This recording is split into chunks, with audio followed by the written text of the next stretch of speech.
Hi అండి, నమస్తే. Welcome back to channel. నేను మీ కామాక్షి. ఇవాళ మన ఛానల్లో చల్లచల్లని చాక్లెట్ ఐస్ క్రీమ్ని ఇంట్లోనే హైజీనిక్గా ఎలా తయారు చేసుకోవాలనేది ఇప్పుడు వీడియోలో మనం చూసేద్దామండి.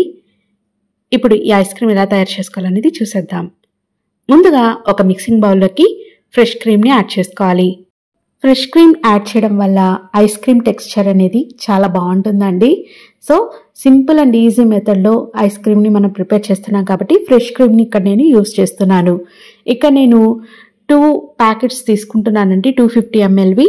దాన్ని ఇందులోకి యాడ్ చేసేస్తున్నాను. తర్వాత ఇప్పుడు మనం ఇందులోకి విప్పింగ్ క్రీమ్ పౌడర్ని యాడ్ చేసుకోవాలి. మనకి విప్పింగ్ క్రీమ్ కూడా దొరుకుతుంది, కాకపోతే ఇక్కడ నేను పౌడర్ని యూస్ చేస్తున్నాను. విప్పింగ్ పౌడర్ని యాడ్ చేస్తున్నాను. ఇక్కడ నేను 1/4 కప్పు విప్పింగ్ క్రీమ్ పౌడర్ని యాడ్ చేస్తున్నాను. ఆ విధంగా 2 కప్స్ తీసుకుంటున్నానండి. సో మనకి ఇది టోటల్గా 1/2 కప్ పౌడర్ అవుతుందన్నమాట.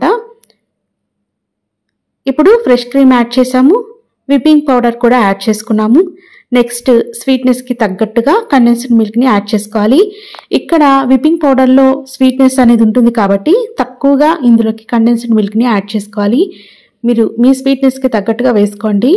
ఇప్పుడు ఇందులోకి ఒక 4 స్పూన్స్ వచ్చేసి కోకో పౌడర్ వేసుకుందాము. చూసుకొని కోకో పౌడర్ ఎంత సరిపోతుందో చూసుకొని వేసుకొని ఈ విధంగా బాగా మిక్స్ చేసుకోవాలి. ఈ విధంగా మిక్స్ చేయడం వల్ల బీట్ చేసేటప్పుడు పౌడర్ అంతా స్ప్రెడ్ కాకుండా ఉంటుంది.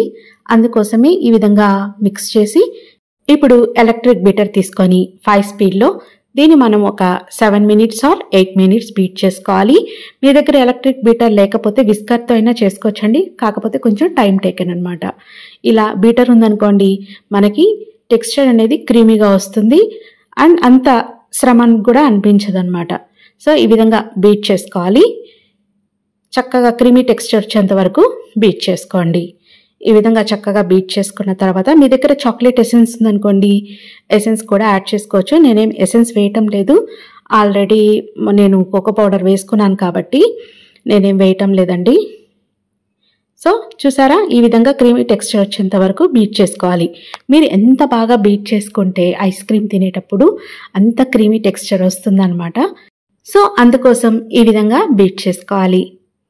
మనం ఐస్ క్రీమ్ని అయితే చక్కగా బీట్ చేసుకుందాం. అండ్ ఫైనలీ దీన్ని మనం ర్యాప్ చేసుకోవాలి. లేదా మీ దగ్గర ఏదైనా ఎయిర్ టైట్ కంటైనర్ ఉంటే దాంట్లోకైనా ఈ బ్యాటర్ని యాడ్ చేసుకొని ఐస్ క్రీమ్ బ్యాటర్ని పైన ఈ విధంగా ఫాయిల్ పేపర్ పెట్టేసి దానిపైన మూత పెట్టేసి ఫ్రీజర్లో పెట్టుకున్నా సరిపోతుంది. నేను డైరెక్ట్గా ఇలా బౌల్కే ఈ విధంగా ఫాయిల్ పేపర్ని వ్రాప్ చేసేస్తున్నాను.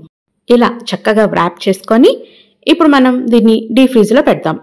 ఒక 8 అవర్స్ ఉంటే సరిపోతుందండి, లేదా ఓవర్ నైట్ దీన్ని ఉంచేసి మీకు ఎప్పుడు కావాలో అప్పుడు ఓపెన్ చేసి సర్వ్ చేయడమే. మనం ఫ్రిడ్జ్లో నుంచి తీసిన వెంటనే కాస్త హార్డ్గా ఉంటుందండి. ఒక్క 2 మినిట్స్ వదిలి ఇలా ఐస్ క్రీమ్ స్కూప్తో చిన్నగా నిదానంగా మనం తీసినట్లయితే మంచి షేప్తో పర్ఫెక్ట్గా వస్తుందన్నమాట.